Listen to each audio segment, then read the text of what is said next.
রাজধানী ঢাকা সহ দেশের বিভিন্ন স্থানে তীব্র বজ্রপাত সহ বৃষ্টি হচ্ছে।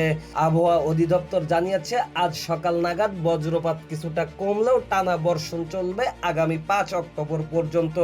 আজ বৃহস্পতিবার ভোর 5টা থেকে দুপুর পর্যন্ত নদীবন্দরের জন্য বিশেষ পূর্বাভাসে জানানো হয়েছে, ঢাকা, খুলনা, বরিশাল, পটুয়াখালী, নোয়াখালী, কুমিল্লা, চট্টগ্রাম ও কক্সবাজার অঞ্চলের উপর দিয়ে ঘন্টায় 45 থেকে 60 কিলোমিটার বেগে ঝোড়ো হাওয়া সহ বৃষ্টি বা বজ্রবৃষ্টি হতে পারে।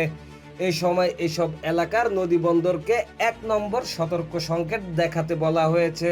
সবশেষ 120 ঘন্টার পূর্বাভাসে আরও বলা হয়েছে, রংপুর, রাজশাহী, ময়মনসিংহ, ঢাকা, খুলনা, বরিশাল, চট্টগ্রাম ও সিলেট বিভাগের অধিকাংশ জায়গায় হালকা থেকে মাঝারি বৃষ্টি বা বজ্রবৃষ্টি হবে। দেশের কোথাও কোথাও ভারী থেকে অতি ভারী বর্ষণের আশঙ্কাও রয়েছে।